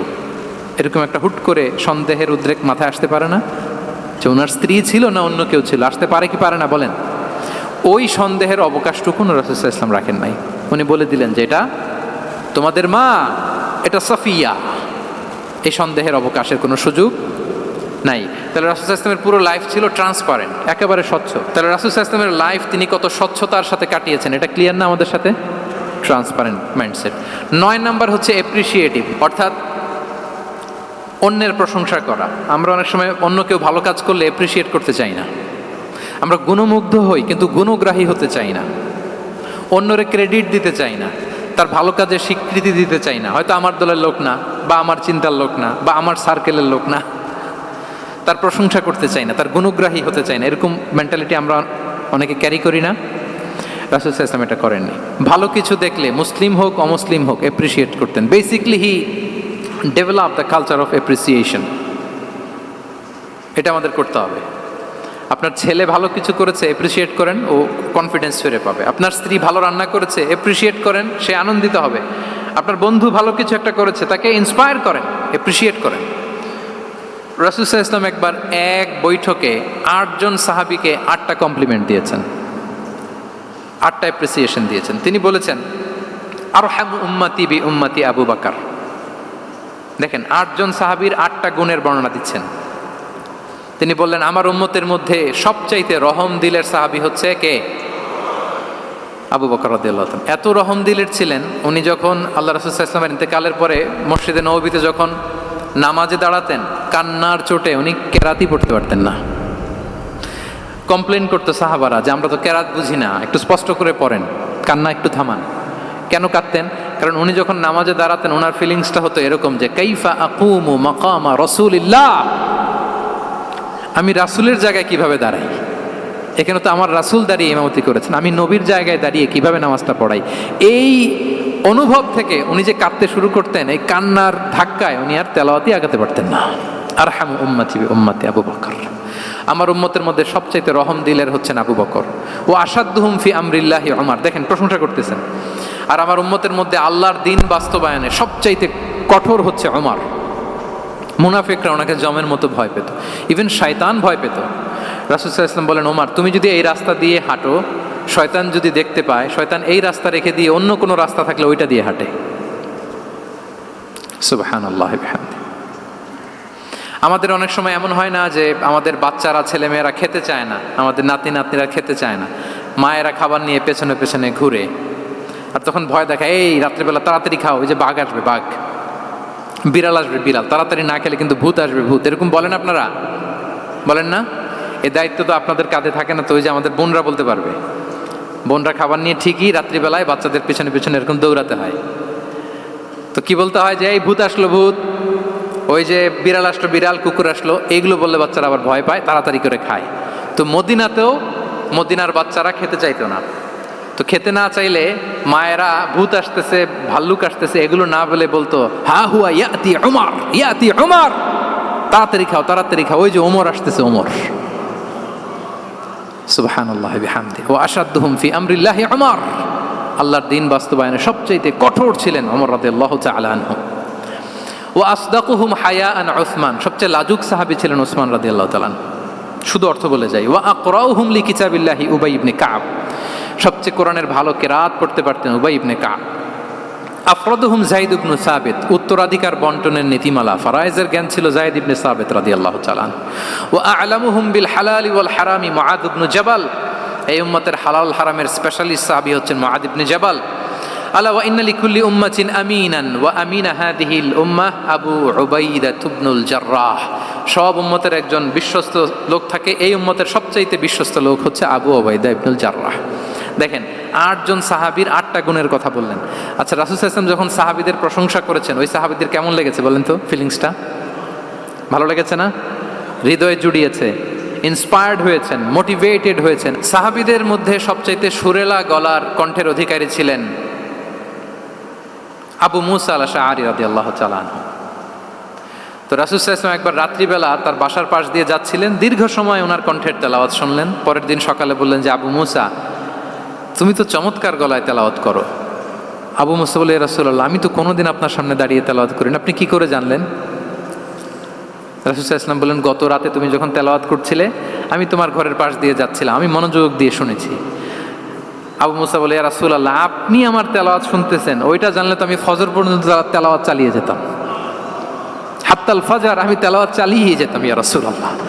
আল্লাহ রাসূল সাল্লাল্লাহু আলাইহি ওয়াসাল্লাম তখন বললেন, লাকাদ উতিতা মিজমারান মিন মাজামিরি আলি দাউদ, হে আবু মুসা, দাউদ আলাইহিস সালামের গলায় আল্লাহ তাআলা যেমনি সুরের ঝংকার দিয়েছেন, এই উম্মতের মধ্যে তোমার গলায় আল্লাহ সেই সুরের লহরী ঢেলে দিয়েছে। বলেন এই অ্যাপ্রিসিয়েশন যখন রাসূলের মুখ থেকে পাইলো কেমন লাগবে ওনার? এখানে ধরেন আপনি কেউ হাফেজে কোরআন শেখ সুদাইস যদি বলে যে মাশাআল্লাহ মাশাআল্লাহ আনতা কারিউল কুররা, আপনাকে যদি এটা বলে কেমন লাগবে আপনার? হ্যাঁ, সারা দুনিয়া তো এটা বলে বেড়াবেন যে শেখ সুদাইস আমার রেসিটেশনের প্রশংসা করেছে, খাবার ইমাম আমার প্রশংসা অ্যাপ্রিসিয়েট করেছে। আর স্বয়ং রাসূলুল্লাহ সাল্লাল্লাহু আলাইহি ওয়াসাল্লাম যখন বলে তোমার গলায় আল্লাহ সুরের ঝংকার ঢেলে দিয়েছে, তখন ওনার কেমন লেগেছে? এজন্য আপনার ছেলে মেয়ে স্ত্রী বন্ধু আপনার সার্কেলের কেউ কোনো ভালো কাজ করলে কৃপণতা করবেন না, অ্যাপ্রিসিয়েট করুন। রাসূল সাল্লাল্লাহু আলাইহি ওয়াসাল্লাম অ্যাপ্রিসিয়েশন আমাদেরকে শিখিয়েছেন। ইভেন মুখাইরেক নামে এক ইহুদি ছিল, মদিনার সব ইহুদিরা বিট্রে করেছে, কিন্তু এই মুখাইরেক নামে এক ইহুদি উহুদের যুদ্ধে মুসলিমদের পক্ষে লড়াই করে নিহত হয়েছে। সে তার কথা রেখেছে। মুসলিম সাহাবীদের শহীদদের লাশের সাথে যখন এই ইহুদি তার লাশও আনা হলো, রাসূল সাল্লাল্লাহু আলাইহি ওয়াসাল্লাম তার দিকে তাকায় বললেন, মুখাইরিক খায়রু ইয়াহুদ, Mukhairiq is the best among Jewish. তিনি বললেন মুখাইরিক, এই পৃথিবীতে যত ইহুদি আছে এখানকার ইহুদিদের মধ্যে মুখাইরিক হচ্ছে সবচেয়ে শ্রেষ্ঠ ইহুদি। দেখেন মুখাইরিক কোন ধর্মের ছিলেন? মুসলিম নাকি কোন ধর্মের? ইহুদি হওয়ার পরেও তাকে অ্যাপ্রিসিয়েশন করতে রাসূল সাল্লাল্লাহু আলাইহি ওয়াসাল্লাম ভুলেন নাই। তাহলে আমরা যেন অ্যাপ্রিসিয়েটিভ মাইন্ডসেটের অধিকারী হই। 10 নম্বরে হচ্ছে ফ্লেক্সিবল, মানে কোনো বিষয়ে খুব অনড় হয়ে থাকা, এটা রাসূল সাল্লাল্লাহু আলাইহি ওয়াসাল্লাম ছিলেন না, ফ্লেক্সিবল ছিলেন। আমরা অনেক সময় বলি না যে ভাই আপনি কি 9টায় আসতে পারবেন না 10টায়? বলে আম ফ্লেক্সিবল উইথ দিস, মানে যেটা বলবেন আমার সমস্যা, এরকম ইজি গোয়িং ছিলেন উনি, গো ধরে থাকতেন না, যে কোনো পরিস্থিতিকে সামনে নিতেন। ফ্লেক্সিবল হচ্ছে যে কোনো পরিবেশ পরিস্থিতির সাথে নিজেকে মানিয়ে নেওয়া, খাপ খাওয়া, নিজেকে সামলে নেওয়া, সলিউশন বের করে ফেলা, এটা রাসূল সাল্লাল্লাহু আলাইহি ওয়াসাল্লামের ছিল, এটাকে বলে ফ্লেক্সিবল মাইন্ডসেট। নাজরানের 60 জন খ্রিস্টান পাদ্রী এসেছিল মদিনায় দেখা করতে। এখন এত মানুষকে সম্মানিত মেহমান উনি কোথায় বসতে দিবেন? পরামর্শ করলেন কোথায় বসতে দেওয়া যায়। এক সাহাবী বলে আমার কাছে কিছু খেজুর পাতা আছে, ওটা বিছায়া একটা জায়গা করি ওখানে বসি। রাসূল সাল্লাল্লাহু আলাইহি ওয়াসাল্লাম বললেন না, দামি মেহমান, এটা হয়। আরেকজন বলে বিকেল বেলায় তো সূর্য পড়ে যাবে, পাহাড়ের ছায়ায় উহুদ পাহাড়ের ওই পাশে যেয়ে বসি। রাসূল সাল্লাল্লাহু আলাইহি ওয়াসাল্লাম বললেন না, এটাও তো হয় না। বলতে বলতে ওই 60 জন পাদ্রী চলেই আসছেন এই মানে বিদেশি মেহমান, ফরেন ডেলিগেশন, কি করবেন? রাসূল ইসলাম 60 জনকে মসজিদে নববীর ভেতরে নিয়ে বসালেন, মসজিদে নববীর ভেতরে বসালেন। এবং সিরাতে ইবনে ইসহাকে এসেছে যে তখন ওদের আবার এবাদতের সময় হয়েছে, রাসূল ইসলাম তাদেরকে এবাদতেরও সুযোগ দিয়েছেন।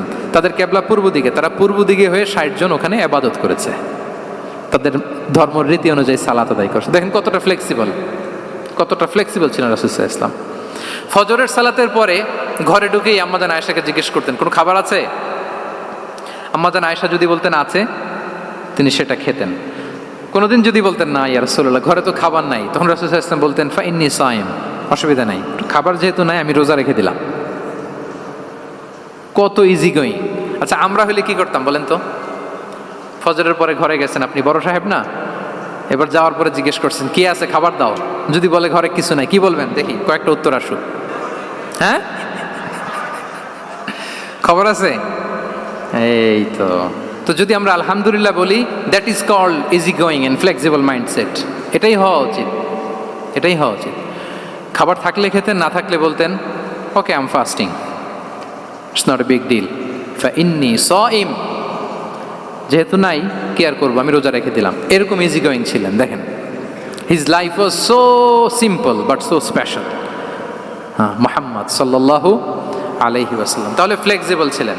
11 নাম্বার হচ্ছে অপটিমিস্টিক মাইন্ডসেটের অধিকারী ছিলেন। অপটিমিস্টিক, প্যাসিমিস্টিক ছিলেন না, মানে ইতিবাচক চিন্তা করতেন সবসময়। সবসময় কি চিন্তা করতেন? আপনি আজকের এই হলরুমের কিছু ভুল ধরতে পারবেন না? যদি বলে যে কয়েকটা ভুল ধরেন, বলবেন যে এই সমস্যা, সাউন্ডের সমস্যা, ওইদিকে এটা নাই, ওইদিকে এটা নাই, এটা হচ্ছে ভুল। আপনি প্যাসিমিস্টিকটা ধরলেন। এবার যদি বলা হয় আজকের এই প্রোগ্রামের কয়েকটা পজিটিভ দিক বলেন, তখন আপনি কিন্তু কয়েকটা পয়েন্ট বের করতে পারবেন যে এটা ছিল একটা ইতিবাচক দিক, এই প্রোগ্রামের এটা ছিল একটা পজিটিভ দিক। তো রাসূল সাল্লাল্লাহু আলাইহি ওয়াসাল্লাম ওই পজিটিভ দিকগুলোতে ফোকাস করতেন। হ্যাঁ, come back positive, not go back negative.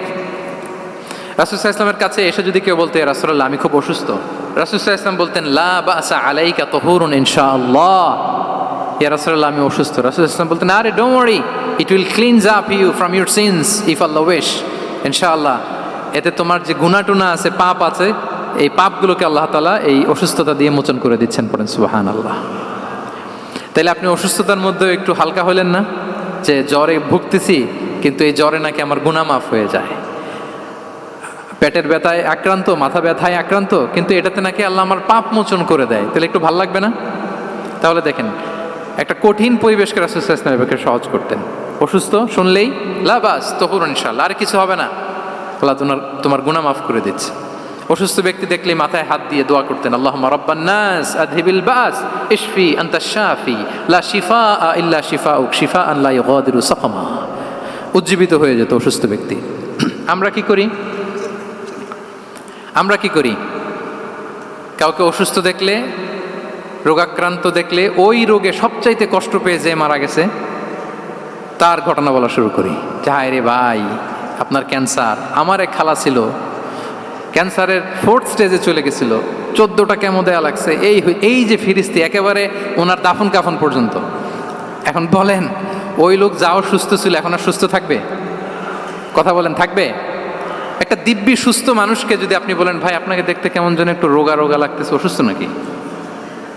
এরপরে প্ল্যান করে ধরেন আপনি বললেন, উনি আবার ওদিকে যাওয়ার পরে আরেকজনকে প্ল্যান করে বলতে বললেন, ও বললো ভাই ব্যাপার কি, চেহারাটা কেমন শুকনা শুকনা। এরকম 5 জন বলার পরে ওই বিকেলে কাঁথা গায়ে দিয়ে শুয়ে ফেলবে বিছানায়। তোরে আপনি অসুস্থ এমনি বানায় ফেলছেন। কিন্তু রাসূলুল্লাহ সাল্লাল্লাহু আলাইহি ওয়া আলিহি ওয়াসাল্লাম উনি বলতেন লাবাস লাবাস আলাইক তুহুরুন ইনশাআল্লাহ, আরে সুস্থ হয়ে যাবা। এজন্য দেখতে গেলে আপনি উৎসাহিত করবেন, বলবেন আরে ভাই আপনার তো খুব সুস্থ লাগতেছে। কে বলছে আপনি অসুস্থ? অসুস্থতার কোনো ছোঁয়াই তো আপনার মধ্যে নাই। হ্যাঁ, you are looking very fine, চমৎকার লাগতেছে আপনার, কে বলছে? তো ভালো হয়ে যাচ্ছেন। এটা বললে উনি আশা পায়। আর আপনি যদি ওই রোগে সবচেয়ে কষ্ট পেয়ে যে মারা গেল, এই ঘটনা যদি ওনারে শোনান, উনি বাঁচবে বলেন? তাহলে আমরা মানুষকে উৎসাহিত করব, অপটিমিস্টিক হব, প্যাসিমিস্টিক হব না। এবার বলুন হুনাইনের যুদ্ধে, কুইজ, হুনাইনের যুদ্ধ কত হিজরিতে হয়েছিল? 8ম। হ্যাঁ, মাত্র 2-4 জন বলতেছে। আমাদের ওই যে হাসানা ফাউন্ডেশনের একটা সিরা অলিম্পিয়াড চলতেছে, এটাতে অংশগ্রহণ করতে হবে আপনাদের। আমরা প্রতিদিন একটা করে কুইজ জানান দিচ্ছি মানুষদেরকে, একেবারে সব মুখস্থ হয়ে যাবে ইনশাআল্লাহ। তাহলে 8ম হিজরিতে হাওয়াজিন বনু সাকিব গোত্রের বিশাল ব্যাটালিয়ন নিয়ে ওরা আসছে, এবং ওরা আসছে যে আমরা শুধু একা যাব না, আমাদের স্ত্রী, বাচ্চা কাচ্চা, আমাদের যার ঘরে যত সম্পদ আছে সব নিয়ে মরুভূমিতে যাব। এটা নিয়ে যাব কেন? সবার মধ্যে যেন ইন্সপিরেশন আসে যে যদি আমরা হারি, আমরা সব শেষ, আমাদের সম্পদও নিয়ে যাবে। আর এগুলো রক্ষার জন্য হলেও মুহাম্মদের বিরুদ্ধে আমাদেরকে জয়লাভ করতে হবে। কি টেকনিক দেখেন! সব যখন নিয়ে দাঁড়াইছে, বিশাল বাহিনী, এক সাহাবী এসে বলল, ইয়া রাসূলুল্লাহ, কালকে তো আমাদের খবর আছে, এই বাহিনীকে আমরা কি করে পরাস্ত করবো? ইয়া রাসূলুল্লাহ, এসে দেখুন, পাহাড় থেকে দেখুন কত বিশাল বাহিনী। রাসূল সাল্লাল্লাহু আলাইহি ওয়াসাল্লাম দেখা মাত্রই বললেন, তিলকা গনিমাতুল মুসলিমিনা গাদান ইনশাআল্লাহ। আরবি যারা বোঝেন যে it will be the war booty for the Muslim community tomorrow ইনশাআল্লাহ। আরে এগুলো তো আমরা সব গনিমত আকারে ব্যাগে কইরা মদিনায় নিয়ে যাব। এই যুদ্ধে জয়লাভ করে যা আছে এগুলো উটে করে ওয়ার বুটি হিসেবে মদিনায় নিয়ে যাব। বলার সাথে সাথে সাহাবীদের সব ভয় দূর হয়ে গেল, আবার প্রাণ ফিরে পেলেন, সজীব হয়ে উঠলেন, উজ্জীবিত হলেন। তাহলে আমরা অপটিমিস্টিক হব, আমরা ইতিবাচক চিন্তা করব। এবং ইসলাম আল্লাহ তাআলার ব্যাপারেও আমাদেরকে ইতিবাচক ধারণা রাখতে উৎসাহিত করে। হাদিসে কুদসিতে আল্লাহ বলেন, আনা ইনদা যান্নি আবিদি বি, আমার বান্দার নিকট আমি তেমন, আমার বান্দা আমার ব্যাপারে ঠিক যেমন ধারণা করে। আপনি যদি ধারণা করেন আল্লাহ দয়ালু, ঠিকই আল্লাহ তাআলাকে দয়ালু পাবেন। এখন বলেন, আল্লাহর ব্যাপারে কার ধারণা কেমন? আল্লাহ তাআলা খুব প্রতিশোধ পরায়ণ না? প্রচন্ড রাগী, আমাদের সবাইকে জাহান্নামে দেওয়ার জন্য বসে আছেন না? তাহলে কি ধারণা বলেন তো? তিনি দয়াময়, তিনি মেহেরবান, তিনি আমাদেরকে অবশ্যই ক্ষমা করবেন। এই বিশ্বাস আল্লাহর প্রতি আমাদের সবার আছে তো? এই বিশ্বাস যদি থাকে, ঠিকই আল্লাহ তাআলাকে রহমান রাহিম হিসেবেই আপনি পাবেন। লাস্ট হচ্ছে রেজিলিয়েন্ট। শেষ, I am going to conclude my speech today. Resilient হচ্ছে যাকে থামানো যায় না, আনস্টপেবল। সংকট কাটিয়ে ঘুরে দাঁড়ানোর সামর্থ্য যার থাকে তাকে বলে রেজিলিয়েন্ট। লেগে থাকার মানসিকতা, টিকে থাকার যোগ্যতা, সহজে হার না মানার যে অ্যাটিটিউড, এটাকে বলে রেজিলিয়েন্ট মাইন্ডসেট। রাসূল সাল্লাল্লাহু আলাইহি ওয়াসাল্লামকে আল্লাহ তাআলা এই মাইন্ডসেট দিয়েছিলেন। ওনাকে হারাইতে পারছে কেউ? জীবনের সাথে এটা সেট করে নেন যে আমি কখনো হারি না, আমি হয় জিতি নয় শিখি। আমি কখনো হয় জিতি নয় শিখি। এই মাইন্ডসেট যদি গ্রো করেন, আপনার হারাইতে পারবে কেউ? পারবে না। রাসূল সাল্লাল্লাহু আলাইহি ওয়াসাল্লাম, he was unstoppable, having unbelievable সবর। ধৈর্যের পাহাড় নিয়ে, আনস্টপেবল অ্যাটিটিউড নিয়ে তিনি শুধু সামনে গিয়েছেন, পেছনে যান নাই কখনো। সীমাহীন কষ্ট আর সংগ্রামের মধ্য দিয়ে গিয়েছেন, থামাতে পারে নাই ওনাকে কেউ পারে নাই। ইয়াতিম হিসেবে জন্মগ্রহণ করলেন, পৃথিবীর আলো দেখবার আগে বাবাকে হারালেন, ছোট বয়সে মাকে হারালেন, পরে দাদাকে হারালেন, এরপর চাচাকে হারালেন। শিয়াবে আবি তালেবে জেল খেটেছেন 3 বছর। Physical torture, mental torture, life threat, হত্যা করার ষড়যন্ত্র হয়েছে। আল্লাহ তাআলা বলেছেন আজ রাতে হিজরত করো। ব্ল্যাক ম্যাজিক করা হয়েছে। লাবিদ ইবনুল আ'সাম, এক ইহুদিদের মিত্র, ওনাকে ব্ল্যাক ম্যাজিক করেছে। মারার জন্য খাদ্যে বিষ মিশিয়ে দেওয়া হয়েছিল। বাজুর মাংস, খাসির বাজুর মাংস পছন্দ করতেন। খাইবারের এক ইহুদি নারী এই ছাগলের এই মাংসের মধ্যে বিষ দিয়েছিলেন। ইহুদিদের পক্ষ থেকে betray, treachery, conspiracy and what not, কি বাকি ছিল বলেন? ষড়যন্ত্রের এমন কোনো ধরন ছিল না যেটা তারা বাকি রেখেছে। কিন্তু রাসূল সাল্লাল্লাহু আলাইহি ওয়াসাল্লামকে কি থামানো গিয়েছিল? বলেন, থামানো গিয়েছিল? গোটা বিশ্বব্যাপী উনি ছড়িয়ে দিয়েছিলেন লা ইলাহা মুহাম্মাদুর, so nothing can stop him. আমাদের যে লক্ষ্য, ওই লক্ষ্য পানে আমরা পৌঁছবই, আমাদেরকে কোনো কিছু থামাতে পারবে না ইনশাআল্লাহ। বলেন, আমরা আমাদের লক্ষ্য পানে, মানজালে মাকসাদে দৌড়ে দৌড়ে যাব। আমাদেরকে থামিয়ে দেয়া হলে আমরা হাঁটতে থাকব, সেখানে আমাদেরকে আঘাত করা হলে আমরা হামাগুড়ি দিয়ে সামনের দিকে যেতে থাকব, সেখানেও থামিয়ে দেওয়ার চেষ্টা করা হলে আমরা আমাদের মঞ্জিলে মাকসুদের দিকে অপলক নেত্রে চেয়ে থাকব। আমাদেরকে কেউ থামাতে পারবে? রেজিলিয়েন্ট, অনর, অটল, আনস্টপেবল, এই মাইন্ডসেটের অধিকারী ছিলেন। ফলেই তিনি লা ইলাহার বাণীকে গোটা বিশ্বে ছড়িয়ে দিতে পেরেছেন। তাহলে আমরা রেজিলিয়েন্ট হতে চাই কি চাই না বলেন? সম্মানিত শুধু মোট কয়টা মাইন্ডসেট জানলাম? 12টা। এগুলোকে আমরা নিজেদের মধ্যে ধারণ করতে পারবো ইনশাআল্লাহ। কারণ রাসূল সাল্লাল্লাহু আলাইহি ওয়াসাল্লাম আমাদের জন্য যা নিয়ে এসেছেন ওইটাই আমাদের আঁকড়ে ধরতে হবে। যেটা বারণ করেছেন ওইটা থেকে আমাদের দূরে থাকতে হবে। যে আয়াত দিয়ে শুরু করেছিলাম সূরা হাশরে, ওমা আতাকুমুর রাসূলু ফাখুযুহু ওমা নাহাকুম আনহু ফানতাহু। নবী যা এনেছে ধরো, নবী যা বারণ করেছে সেগুলো ছেড়ে দাও। আমরা আল্লাহ তাআলার কাছে কামনা করি আমার নবী ওনার যে থট প্রসেসকে ডেভেলপ করেছেন, ওনার যে অ্যাপ্রোচ অ্যান্ড মাইন্ডসেটকে ডেভেলপ করেছেন, আমরাও যেন আমাদের মাইন্ডসেটকে ঠিক ওইভাবে করতে পারি। আমাদের রাসূল সাল্লাল্লাহু আলাইহি ওয়াসাল্লাম যেভাবে চিন্তা করতেন, আমাদের ভাবনা এবং চিন্তার আঙ্গিনাও যেন ঠিক সেই রকম হয়। আমরা সবাই পড়ি আমিন। তার মাইন্ডসেট হবে আমাদের মাইন্ডসেট, কি বলেন? পারা যাবে তো ইনশাআল্লাহ? তাহলে কয়টা মাইন্ডসেটের কথা বলেছি? 1 নম্বরে কি ছিল? God centric. 2 নম্বরে ভিশন ওরিয়েন্টেড। 3 নম্বরে উইজডম ড্রিভেন। 4 নম্বরে রিফর্ম সেন্ট্রিক। 5 নম্বর ওপেন মাইন্ডেড। 6 নম্বর এন্টারপ্রেনার। 7 নম্বর কনসিডারেট। 8 নম্বর ট্রান্সপারেন্ট। 9 নম্বর অ্যাপ্রিসিয়েটিভ। 10 নম্বর ফ্লেক্সিবল। 11 নম্বর অপটিমিস্টিক এবং 12 নম্বর রেজিলিয়েন্ট। এটা ছিল রাসূল সাল্লাল্লাহু আলাইহি ওয়াসাল্লামের মাইন্ডসেট। এই মাইন্ডসেট দিয়ে যদি আমরা আমাদের মাইন্ডসেটকে সাজাতে পারি, আমাদের সফলতা দুনিয়া এবং আখিরাতে কেউ ঠেকাতে পারবে। আল্লাহ তাআলা আমাদের সবাইকে কথাগুলো বোঝার ও আমল করার তৌফিক দান করুক। হাদা মা ইনদি ওয়াল ইলমু ইনদাল্লাহি আলাইহি তাওয়াক্কালতু ওয়া ইলাইহি উনীব। আসসালামু আলাইকুম ওয়া রাহমাতুল্লাহি তাআলা ওয়া বারাকাতুহু।